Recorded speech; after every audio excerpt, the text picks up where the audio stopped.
What's up, everybody? Welcome into another episode of Camden Chat. And today we're going to talk about Orioles news, talk about new ownership and what we feel new ownership needs to handle right away. Orioles make another trade. There's some Major League Baseball news. And not only that, we're going to talk about a few other things on this week's episode. And we got mailbag questions to answer on this week's episode of Camden Chat.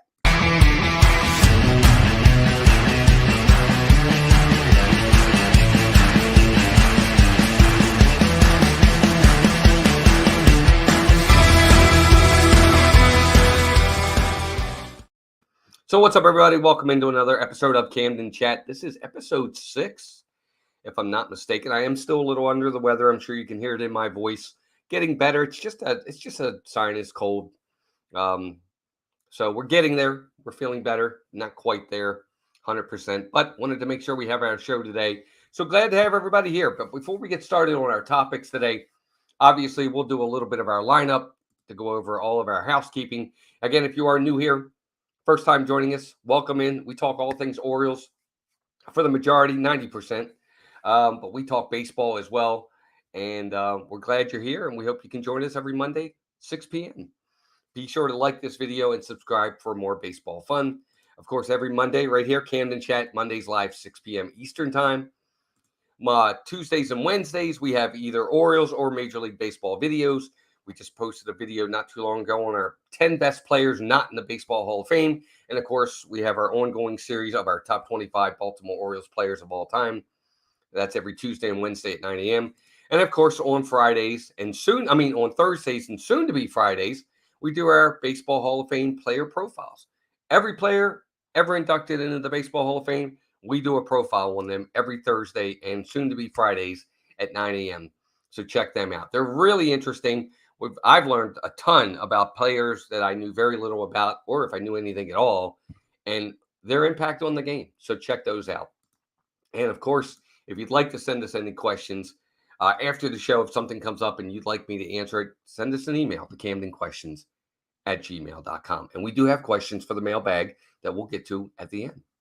But welcome in. Let's say hi to everybody real fast in the chat. Good to have all of you here. We have Jeff Snook is here. Yeah, Jeff, getting there. Feeling a little bit better. Paul Engel, my man. Dan, 820 Chief. Jeannie's here. Then David Stevens. So good to have everybody here. Hope everybody's having a great start to their day. But we got a lot of Orioles talk to talk about. Of course, first thing I want to get into, first topic is, of course, spring training, pitchers and catchers report Wednesday the 14th. First workout for pitchers and catchers, I think, is Thursday. But they have to report. Mandatory report date is Wednesday, which is great. Full squad a week later. Everybody will report. I think a ton of players are already down there. So, football's over. Congratulations to the Kansas City Chiefs on winning the Super Bowl. But football is over. Baseball is now front and center in a lot of people's minds and hearts, mine especially. And I'm excited. We're right here. The time has come. But one of the things I wanted to talk about was the spring training non-roster invitees that the Orioles released this week. I think they have 20 non-roster invitees. Of course, everybody on the 40-man plus the 20 non-roster invitees. So they're going to have 60 people in camp. And of course, they got to get down to 26 before it's all said and done.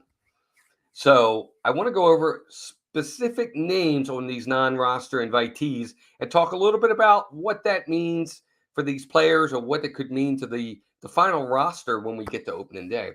Jeremy, welcome in as well. Jeremy Weingard is here. Jeremy, good to have you. And there's Victor as well. Good to see Victor. Good to see Jeremy. All of you. Thanks for being here. Can't wait to take my son to a couple games, either Orioles or Phillies. Nice, David. Very nice. But a couple of the names I wanted to go over was Justin Ambrewster, Chase McDermott, Cade Povich, of course, Samuel Basallo, Jackson Holliday, Kobe Mayo, Connor Norby, and Daniel Johnson. Those are just a few of the names of people that were invited to spring training as non-roster invitees. And when I say non-roster, in other words, they're not on the 40-man. So let's just take, for instance, Jackson Holliday. He's the big name. Everybody thinks Jackson Holliday is going to make the team. Let's say he does. They have to make room for him. They now have to add him to the 40-man roster, which means somebody that's on that 40-man has to come off.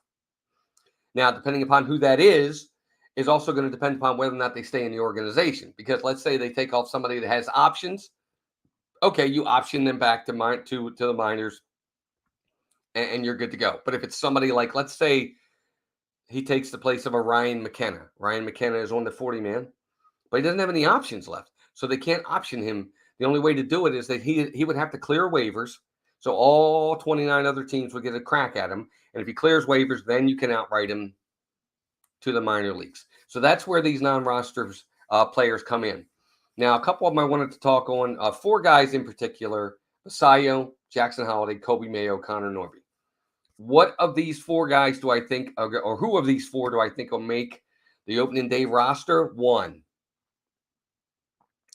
maybe. And even that one is a maybe. He's a big maybe, and he's probably a 90%, unless he just doesn't have a really good spring. I would expect Jackson Holiday to break camp with the team. I think they're gonna give him every opportunity to.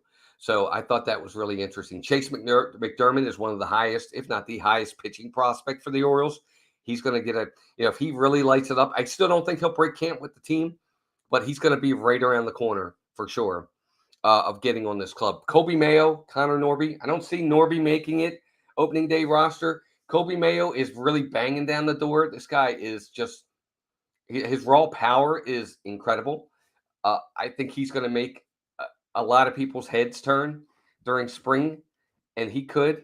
And of course, Samuel Basayo, who may be the big power of all of them. I mean, they were looking at some of his numbers. His exit velocity is better than all of them at the age of 18. I think he's 18 or 19.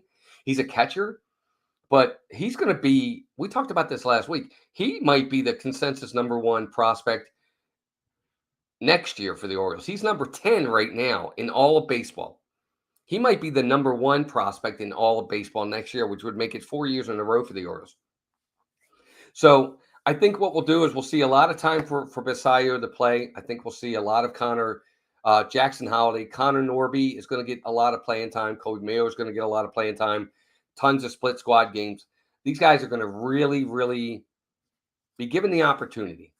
So I don't know. I don't know what you guys think. Let me know in the chat. Eric Pressler, welcome in, buddy. Who plays second? Westberg. You know what, Eric? That's going to be a really, really good question and hard to answer because it really depends. If Jackson Holiday makes the team, I think Jackson Holiday is going to play second. I think Gunner's going to play short, and I think Westberg will play third. Where it becomes tricky is if Kobe Mayo makes the team. Then it becomes, where do you put Kobe Mayo? Because he's primarily a third baseman. He's not going to play anywhere else. He might play a corner outfield, but even then he hasn't really had a lot of time out there. So, I'm interested to see what they do. There she is. There's Melissa. But it's a good question, Eric. I'd say right now Westberg plays second. If Jackson Holiday makes the team, Jackson Holiday's going to play every day. I mean, why else would he make the team? You don't make the team to sit.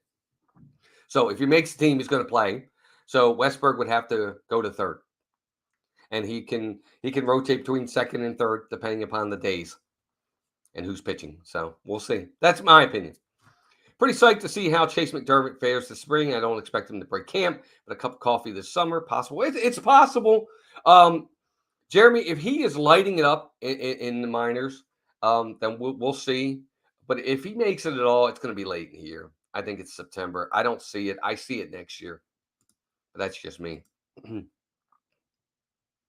I don't know. Victor. I don't think you guys are as bad as you think. I think you'll be okay. I really do.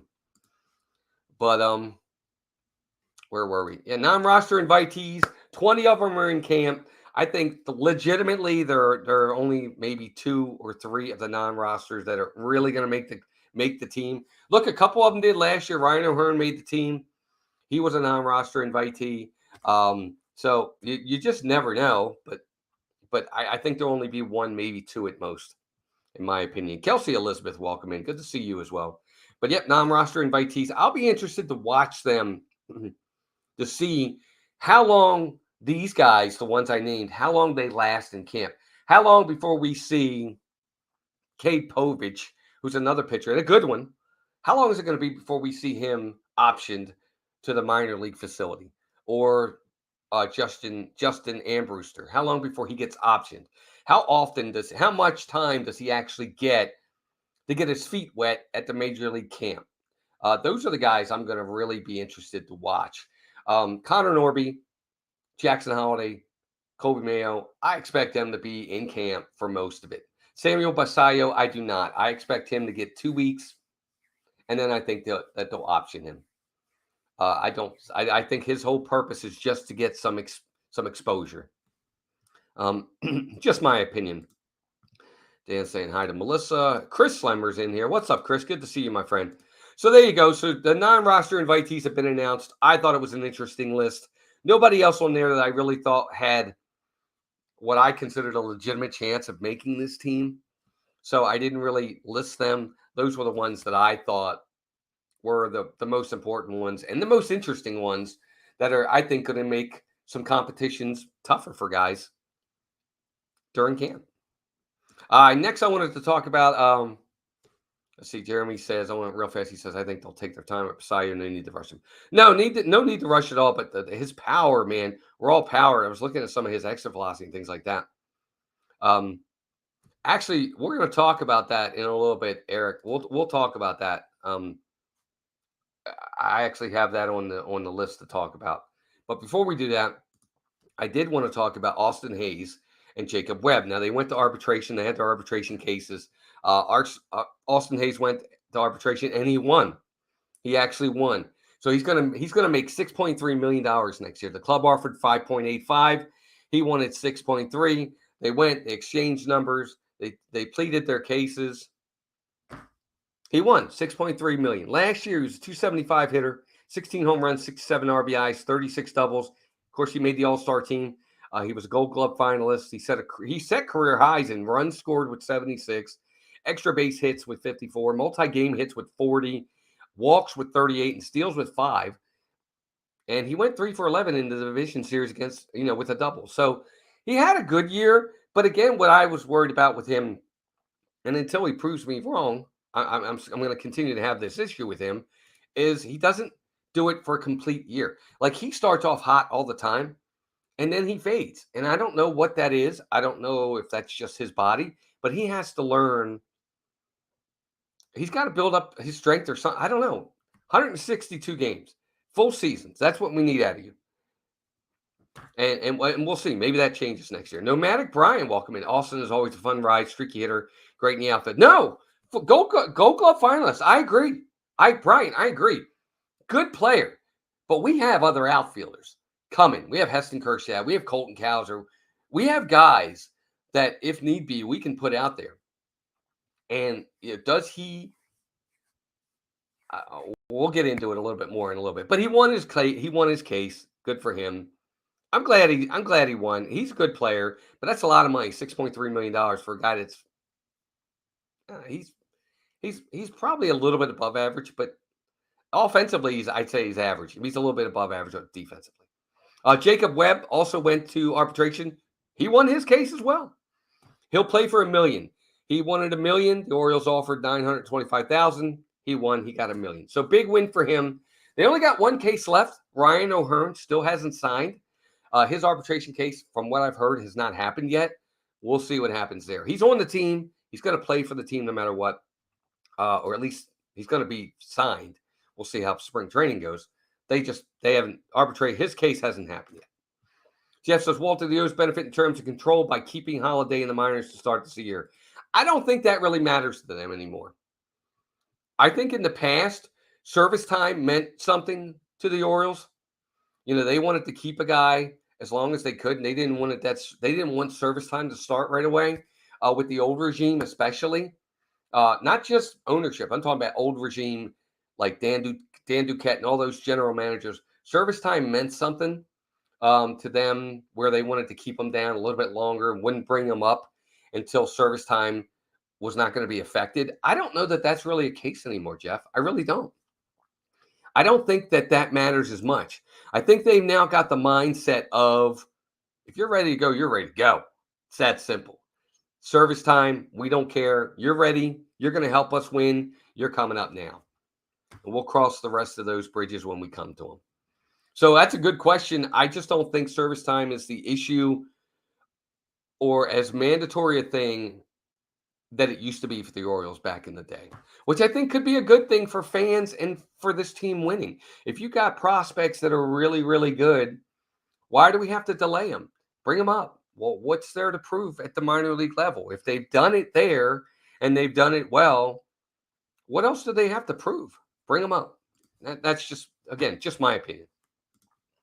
So, yeah, there you go. Arbitration cases for those guys. They won. Congratulations to them. You're just talking about it a minute ago. We'll get to him in a minute, but I did want to say the Orioles made another trade. A little bit less of a trade, but they actually traded for Nick Maton from Detroit for cash considerations, which I thought was really interesting. Maton is an infielder. He's lifetime 15 home runs, 63 RBIs total. He had 8 home runs, 32 RBIs last year. He batted 173 in 293 plate appearances. He's not. I don't know. I don't understand this other than just minor league depth. I don't even know actually that he may not even have. Somebody in the chat can tell me he may not even have options. So he may not even have minor league options yet. So you get this guy, you're going to bring him to camp. He's another one of those guys that's on the 40-man. He's coming to camp. Is he going to make the team? If he's not, then you have to pass him through waivers. Why? It's look, I get it. It's infield depth, which I don't understand. I think they have plenty of it. But either way, if he's there, we'll see what happens. I don't know. Just my opinion. Well, I think it's a weird trade. It was for cash considerations. They didn't have to give anybody up. But we'll see. I don't know. I don't see him making the team, and I don't understand the trade personally. Maybe they expect that, hey, we think he's going to pass through waivers. Hey, Richard, what's up? Welcome in. Richard, the legend, is here. Our Johns. Richard, good to see you, my friend. Maybe they think he's going to pass through waivers and they can outright him to AAA for AAA depth. We'll see. I don't know, but we'll find out. 40-man roster is set now with this final move. The Orioles went ahead and claimed Livan Soto off of waivers from the Angels. Again, this is another one of those. This is an infielder. He's 23 years old. I think he had 9 at bat, 12 plate appearances, 4 games last year. The year before that, he had 18. Good hitter in the time that he was up. He hit 375, 1 steal, 1 home run, 9 RBIs. Again, infield depth. Eric said it earlier. He thought maybe he might make the team. He could be a streaky guy that could make it. I don't see it. I just don't. Eric, I don't see Livan Soto making this team. I just don't. And why would you? Why would you want him over a Connor Norby or Kobe Mayo or Jordan Westberg, or even I think we all keep forgetting. What about Taron Vavra? What happened to him? Why is he all of a sudden falling off the face of the earth with the Orioles? So I think they've got plenty of depth. And this isn't like this is a major league veteran who's got a great track record that you're bringing in to possibly solidify certain areas. So I don't see him making the team. I think the tools are there. But again, this is a guy that I don't see it. I don't see him making the team. They've got so many other options that they could bring in. Don't forget, you still got Ramon Urias. You've still got Jorge Mateo, who can cover for, Urias can play anywhere in the infield at Gold Glove levels. Mateo can run, and he can play short and center field at a Gold Glove level. So I don't really, these moves to me are just minor league depth in case of injuries or guys aren't performing and they need to be sent down. That's my opinion. But I'll be shocked if Soto makes the team.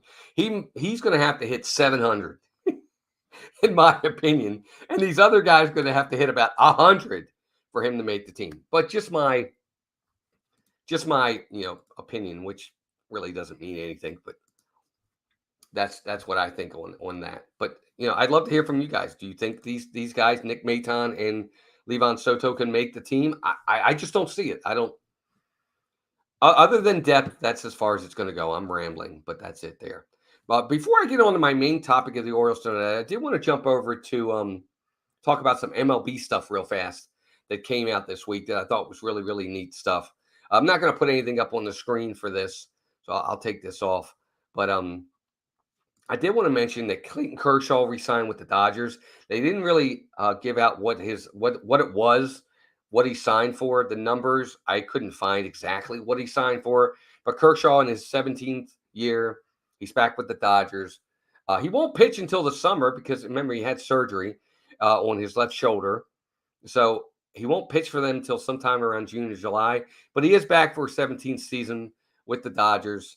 He's been there from the beginning. So he's going to be back again. Plenty of capable players on the roster. Clear upgrade is the challenge. Yeah, exactly. So Clayton Kershaw re-signs with the Dodgers, which is a big deal, I think. Also, Jose Altuve re-signs with the Astros. He had 1 year left. This was his final year in his contract with them. He would have been a free agent at the end of the year. He signs with the Astros. 5-year extension contract runs through 2029. It's worth $129 million, including $30 million each season from 2025 to 2027. And he's set to become a free agent at the end of he was set to become a free agent at the end of the year. So he signs back with Houston.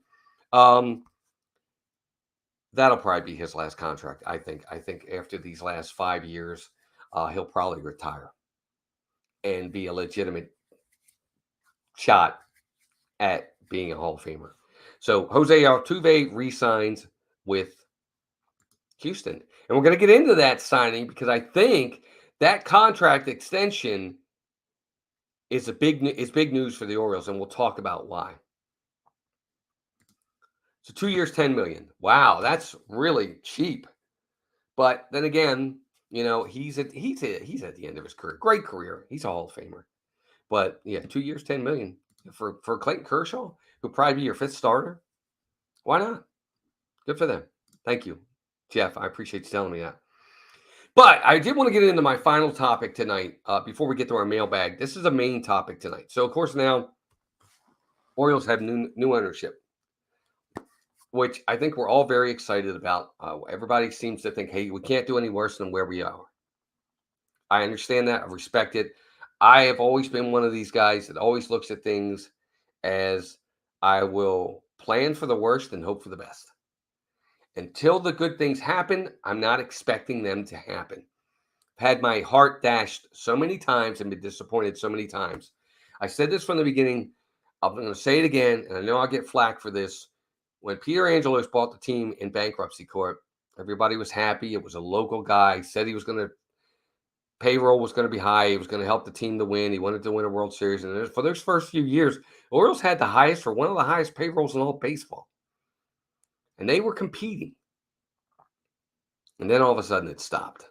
So you just never know until you know, for what it's worth. But if I had to say, these are the three issues that, in my opinion, ownership has to address right away.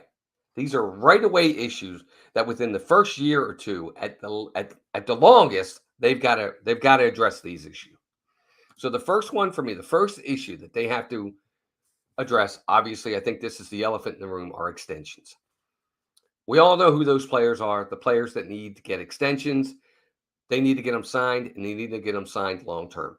And I bring this up because Jose Altuve, when he was sitting there, when he signed his extension, who was sitting to his left? Scott Boras. That's his agent. Who's the agent? Who's Scott Boras the agent of? Gunnar Henderson, Jackson Holliday, and others. In the past, they've always talked about how Boras is this guy that doesn't like to sign extensions. He likes his players to go to free agency and test. This is a clear sign that, look, the player makes the decision. If he wants to sign the extension, he's going to sign the extension. And I think this bodes well for the Orioles. If they really blow these guys away and knock them off their feet, they can sign these guys long term. And I don't see why he can't do that. This is something that they've really got to address from the beginning. Adley Rutschman, Gunnar Henderson, Jackson Holliday, Kyle Bradish, Grayson Rodriguez, Felix Bautista. Look at these guys. You know, maybe you signed Anthony Santander. Maybe you do. Maybe you signed Austin Hayes or Cedric Mullins to these 3 or 4 year extensions. Nothing overly expensive for those guys because you have options. But these are guys that need to be addressed with extensions right away. I totally think that the Bobby Witt Jr. signing by Kansas City was fantastic. He's the face of your franchise for the next 11 to 14 years now. Look at his numbers. They're phenomenal. He's going to be a superstar. Why wouldn't you lock him up? And if you really look at the signing, they're getting him at cheap. They're getting him cheap. Cheaper than what they will get him if they allow him to go through free agency and things of that nature. So, first thing they got to do, go talk to Gunnar Henderson. Go talk to Adley Rutschman. Go talk to these guys and see what kind of extensions you can talk about and get it from there. We don't need to know about it in the media. I'm not the media, but we don't need to know about it as fans in the public. You talk to them behind the closed doors. We totally get it. I want to hear from them. Come to me. Wouldn't it be great if they came to us at midway through the season and said the Orioles and Gunnar Henderson, the Orioles and Adley Rutschman have just agreed on an 8-year, $135 million contract extension? Wouldn't it be nice? Well, Brian, here's my thing. Different ownership, these guys have the money. I think they have the money. Okay. And I think part of it, another one of the topics of these three that we're going to talk about is another way where I think they can increase revenue. So we're going to talk about that in a little bit. 7 years, $163 million for Altuve. He'll be 39. Yeah, he'll be 39 at the end of it. He's going to be done. That's it. That's going to be the end of him. He'll be done when he gets to that point. Hey, Ray J, welcome in. Good to see you. But extensions, find a way to do it. Got to find them. Got to have them. They need them. Hey, be sure to hit that like button, everybody, when you come in. Welcome in. Sorry for the reminder. Didn't mean to get off track, but like button helps the stream get it shared out really, really well. I need a drink real fast. My throat's killing me. I understand that not every player can be signed, and that's fine. But you've got to recognize who needs to be signed. If Adley Rutschman means we sacrifice Cedric Mullins, if Gunnar Henderson means we sacrifice Austin Hayes, if Kyle Bradish and Grayson Rodriguez means we have to sacrifice Ryan Mountcastle, maybe we do. I understand that not all these guys are going to be signed, but they have to understand what players are the valued players the best, who are going to be the guys that are going to lead us to hopefully several championships in the next 10 years. They haven't had a window like this since the late 60s, early 70s. The Frank Robinson, Brooks Robinson, Jim Palmer years, from 66 to 74, really. They were in the playoffs in 73, 74 as well. They lost to Oakland. But this is a 10-year period where this team has a legitimate shot. I mean, they went to the World Series in 66, 69, 70, and 71, 4 times in like 5 years. There's a chance for that to happen again with this team. And that's the thing. And that's where they have to understand. That's what I mean by that, Jeff, is you have to understand what players need to be signed. Okay, maybe you will sign the Cedric Mullins for a lot less money, but maybe there's a reason for that. So anyway, I don't want to harp on this too long. The second topic is they need to address the stadium. I've talked about this in the past as well. They need the audio and video have to be upgraded right away. Figure it out. Get it done. If you have to take down the old video screen, as quaint and as wonderful as it is, if we need a new screen in there, get a new screen. Audio and video have to be updated right away. Oh, excuse me. That has to be done. And then from there, certain areas of the ballpark where you're not getting a lot of attendance, take those areas, make them into more. So, excuse me, I have the hiccups now. Make them into social areas. Make some construction adjustments to make it a little bit more friendly to today's, fans. Like they did it on top of the in center field on top of there. They put the bar up there on top. Fantastic idea when they did that. Everybody loves it up there. Great place to watch a ball game. Do something like that in the left field upper deck area. Maybe take some of that out, some of those seating out of there, and do that. Or even the flag court over there. Maybe you do something over there a little bit different. But they need to find a way to make this stadium a little bit more with the times. Yeah, exactly, Chris. Better Wi-Fi, better staffing, whatever they need to have. They need to do it because it really needs to be done. But for me, if they didn't do anything, but they upgraded the audio and the video, I'd be really, really happy. I've seen some of these other stadiums, and what they do is really kind of cool with a lot of the different things. We need that different. Lighting, too. I think the lighting could probably be changed. I understand you're not going to do it until the offseason at this point, but get a plan in place for 2025 to take after the offseason of 2024. Hopefully, the offseason won't be until November for us. Donna Jaworski, welcome in. Good to have you here, dear. Donna, I hope you subscribe. But there's a lot they could do here to make this – look, it's still, I consider, the best stadium in baseball, but it is aged. It's been around since 1992. It's time for some shift in what they do. So we'll see. I think they can do that for sure. So that was my second thing. Lots of upgrades to the stadium in certain areas. Look, overall, I want the ambiance and the feel of the stadium to stay the same. They've made minor changes here and there. I still like the idea of the left field wall. I know they said they might even tweak that left field wall again. I hope they don't. I like the fact that it's further back because I don't like the fact that the stadium used to be this bandbox where everybody could hit home runs. You know what? It is what it is. Hit the ball the other way. We'll get into that too in a little bit. I'm easy, good craft beer. Brian, you're funny. Hey, Debbie Bernfeld, welcome in. You're not late at all, Debbie. Good to have you here, dear. But upgrades to the stadium can be done for sure. And then last but not least, and this one's going to be, I'm going to kind of talk about this because I'm not as educated on this, but I think this is something that has to be addressed. And that's MASN. So I was kind of watching a few things, trying to get a little bit more educated on the MASN thing. As you guys know, MASN, when the Nationals moved from Montreal, from the Expos down to DC, obviously Angelo sued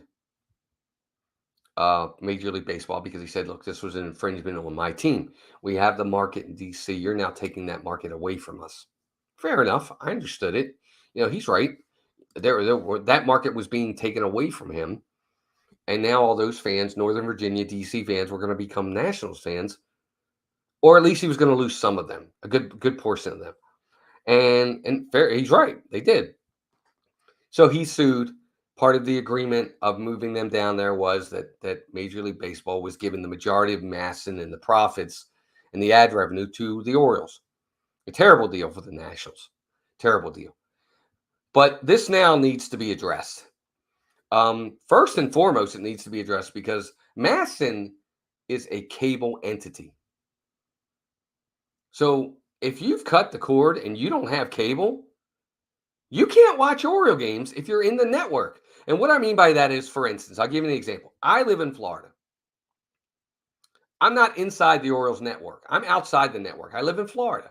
So I can see the games without MASN through the Major League Baseball MLB TV. I have to buy a subscription, but I'll see the majority of the games. Now, I can't see when they play Tampa Bay and they play Miami because that's in my network, so I can't see those games.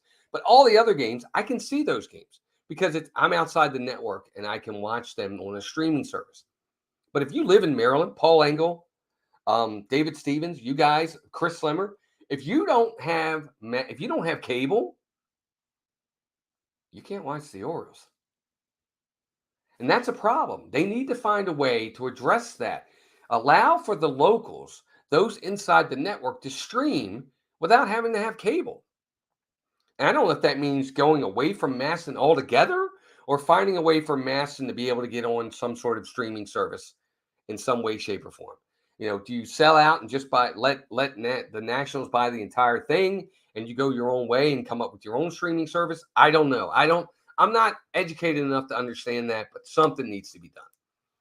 Brian says, I live in Colorado. I did MLB TV, did not like blackouts subsidizing all teams. I want to put money in the O's and see all O's games and postseason. Right. I like MLB TV personally. I like MLB TV. And I understand the blackouts because every team, unlike football, most Major League Baseball teams have their own network that runs their games. I get it. Football doesn't have that. It's done by the big three or big four: CBS, NBC, ABC, ESPN, Fox, whatever it may be. They show all the games.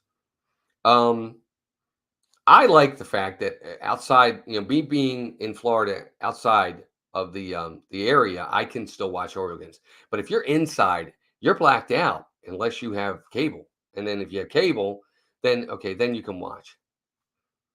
But I don't know. I think that's an issue that has to be addressed. This is not 1993, 1994 anymore. Okay, this is 2024 that we're in now. This is 30 years later. Something has to be done to address the Masson issue. It just does. There's got to be a way that whether you're in or outside the network, that you're able to stream these games. Obviously, you have to pay for the streaming, so it's not like they're going to lose revenue. There's commercials all the time. It has to be addressed. And I mean, Jeff's the point right there. I'm stuck watching Nats games. Yeah, home team sports is gone now. I think it's, I don't know where it is now. But anyway, it's just one of those things where they've got to address it in some way. And maybe they will, maybe they won't. I don't know. But I think they do. Victor says, it's the same for the New York Rangers. Madison Square Garden is no longer on my cable. I have to stream on a secondary streaming site. It stinks. Madison Square Garden Go app is ridiculous. $399 for a year subscription. Wow. So see, they know. So they're taking advantage there. That's I can't say they're monopolizing it, knowing that that's the only option to watch. And if you want to watch, you have to pay a premium. Oh, MLB, I think it's like $149.99 for the year. But I get all the games. I don't just get the Orioles. I put them in as my favorite, so they're going to come up first. But I can watch Oakland playing the Cubs if I want. It's just like the NFL Sunday Ticket is pretty much what it is. It's awesome. So you can watch who you want. I tend to only watch the Orioles, but it does give you that option. So, again, that's the three things for me that the Orioles have to address. Talk about extensions. Get them done. You know who they are. You know who the right ones are. I trust Mike Elias in knowing who should and shouldn't be signed to extensions. Let's get the upgrades to these stadiums, to the stadium. The stadium needs certain upgrades, audio and video first. And then from there, if we want to change certain construction areas of the stadium, I'm with you there too. And then last but not least, we have to figure out the Masson issue. I think the Orioles, they want to get out of this issue with the Nationals. I really do. I don't think they want to have this hanging over them forever and ever. Let's get it resolved and move on. But we'll see.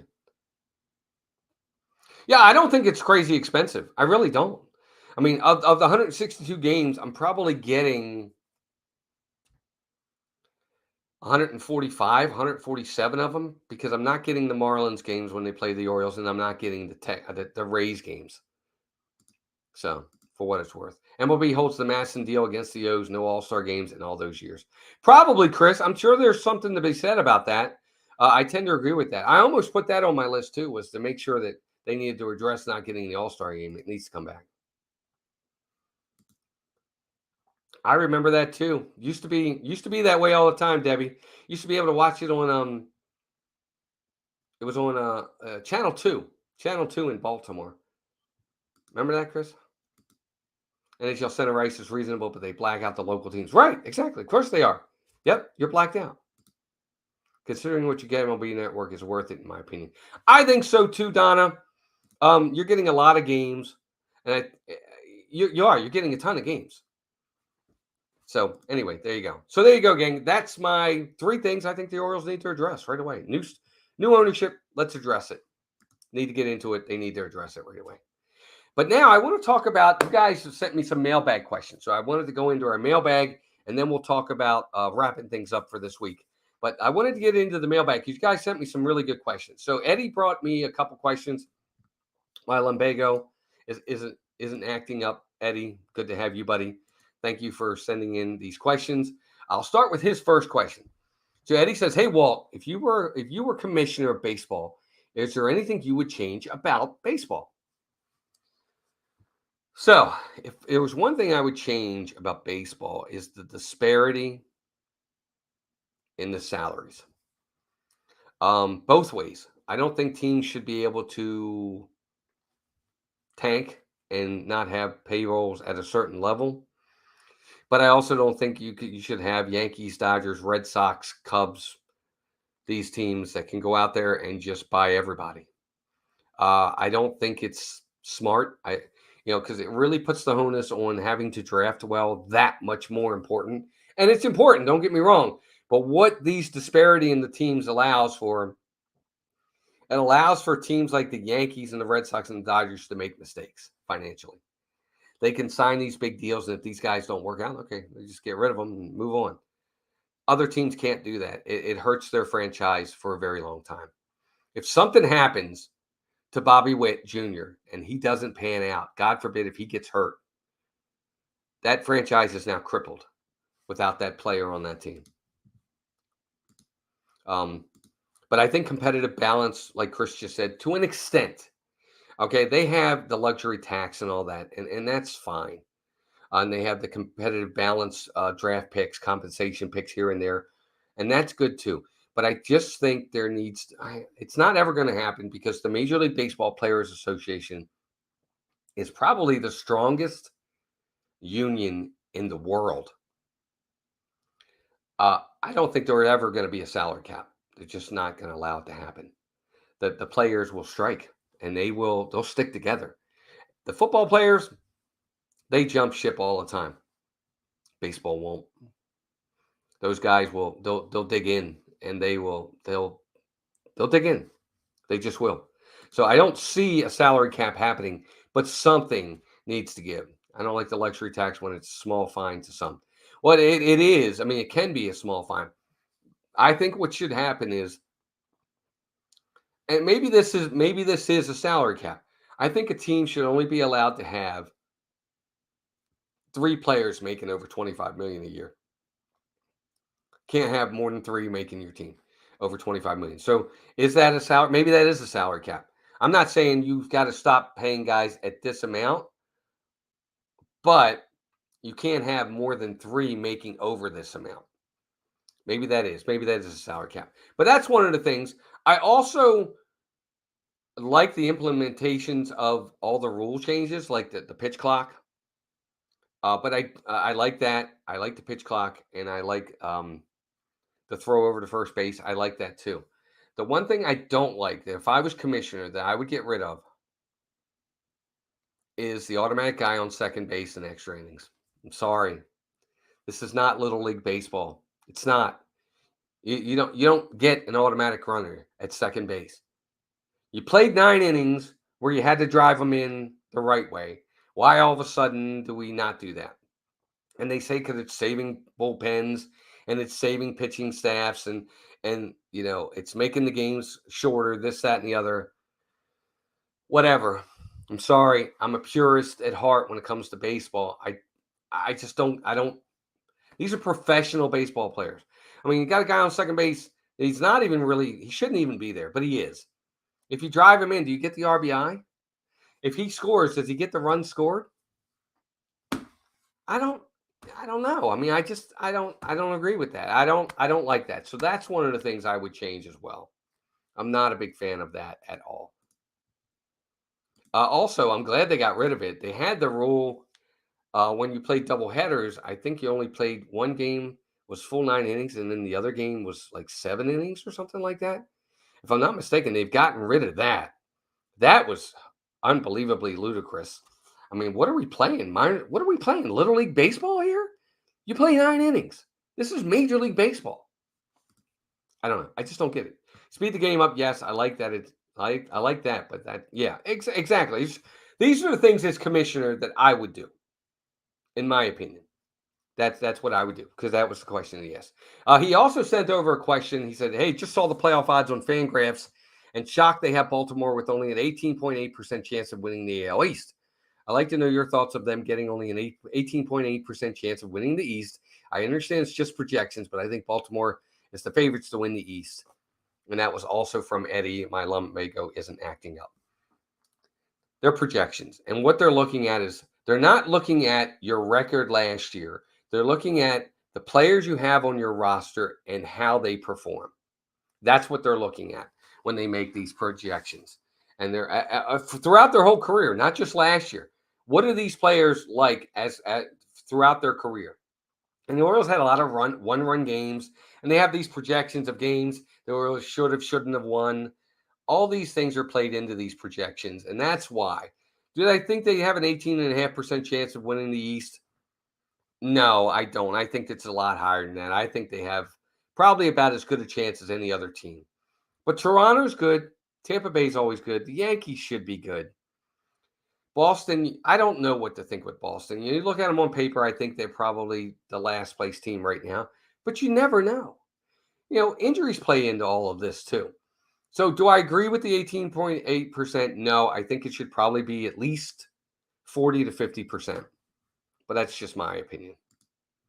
The Yankees are going to hit this year, and Soto in that stadium will hit 30 to 40 there alone. He should. He should. But the thing about the Yankees is, for what it's worth, yeah, Melissa, they do. They do. The thing about the Yankees is this. They're old. And what happens with old? Injuries. They're old. I'm sorry, they just are. They're good, and they're a veteran team, but they're old. We'll see. We'll see what happens with them. Yeah, we'll see. Excuse me. Yeah, I don't think the Orioles are going to win 101 games. I don't think they'll win 101 games this year. But I don't think that they're only going to win 83. This team is going to win.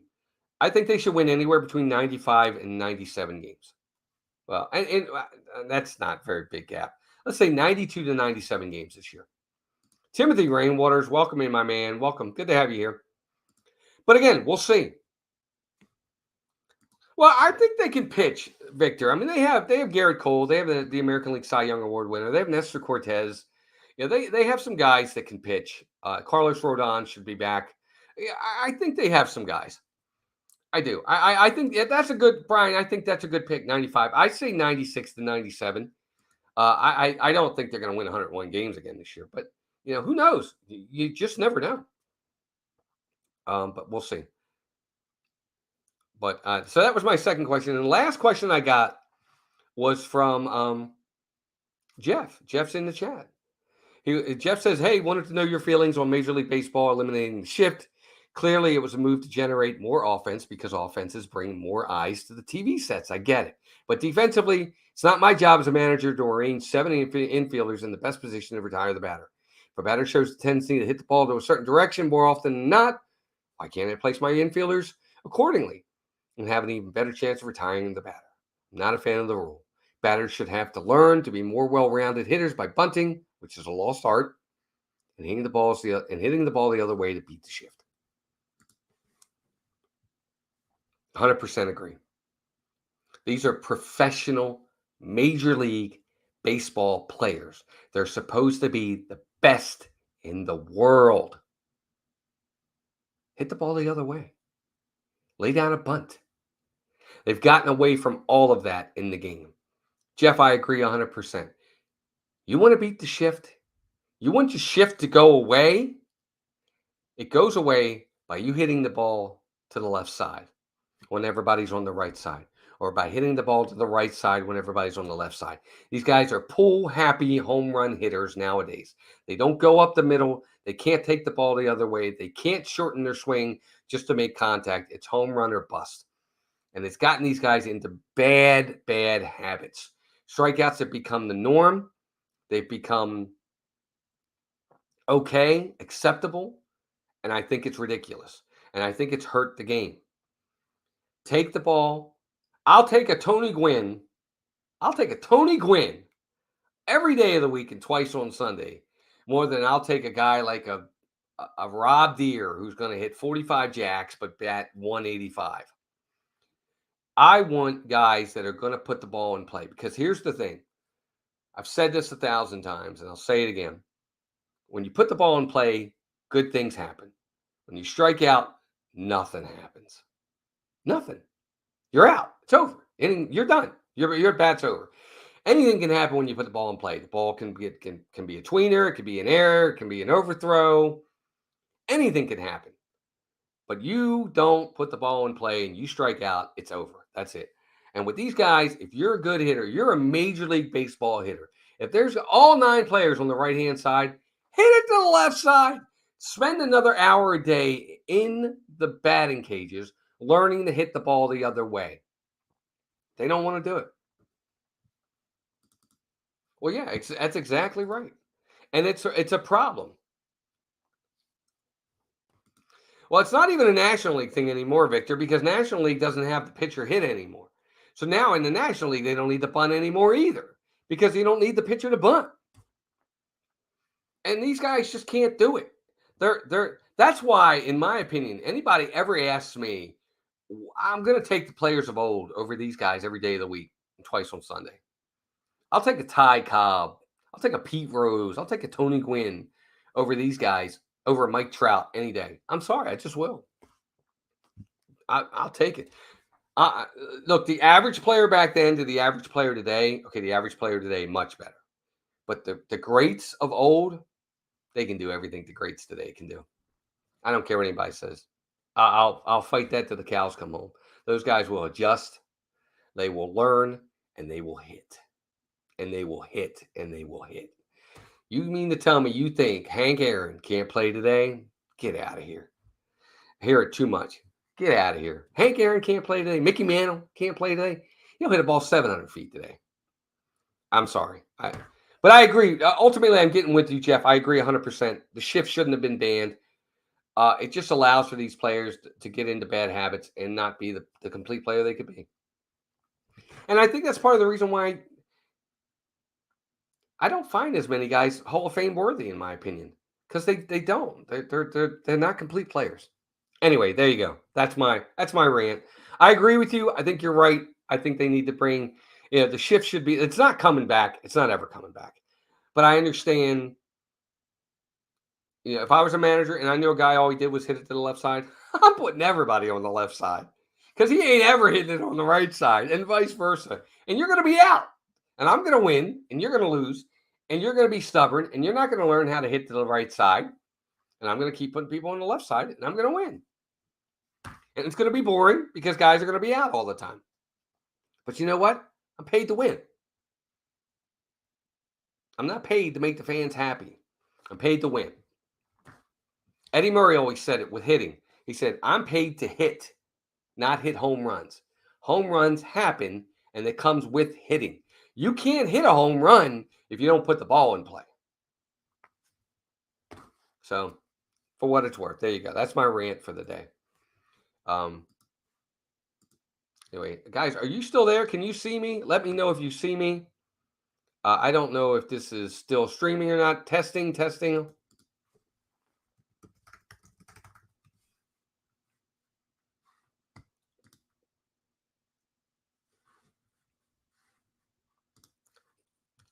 Okay, I just want to make sure on my end it looked like it was frozen. That's why I'm asking. So thank you. Okay, just making sure. I grew up in the suburbs of Chicago, so I married into a Cubs and White Sox family. Nothing wrong with that, Timothy. Cubs are good. White Sox will be again one day. We're all good. Okay, just making sure. All right. So there you go, guys. Spring training starts this week. Some teams might have already started. The Orioles start Wednesday. First workout is Thursday. Exciting times. Football's done. Baseball is here. I'm excited. I hope you guys are excited too. This is fantastic. If you're new to the channel, please consider subscribing. We're on our way to 200 subs. We're real small. Look, we just started in January. But you know what? We're growing. We're having a good time talking baseball. It's all family friendly here. We're respectful. We're nice. You're allowed to have your opinions, but please be professional. Please be respectful. So subscribe to the channel. Hit that like button. It helps the video. Again, tomorrow, Tuesday and Wednesdays, we have Orioles and Major League Baseball videos at 9 a.m. Thursdays, we'll have our Hall of Fame player profiles. And then, of course, we'll be back next Monday with another episode of Camden Chat. Thank you to my mods for everything you did. Yep. But I hope you guys enjoyed this show today. Lots to talk about. I really like getting in depth, talking about the O's and baseball. If I can, we try to find topics each and every week. And every once in a while, I'll have a guest on. But I hope you all have a great rest of your week. Yes, you are professionally respectful, Donna. Yes, you are. But I hope everybody has a great week. Enjoy spring training. The games are going to be starting really, really soon. I'm excited. It's the best time of year. It really is. This is going to be great. We'll see y'all really, really soon. Remember, send me questions, CamdenQuestions@gmail.com. Until next time, keep rooting for the O's and your team, and take care of yourselves and each other. Bye, everybody. Have a great rest of your day.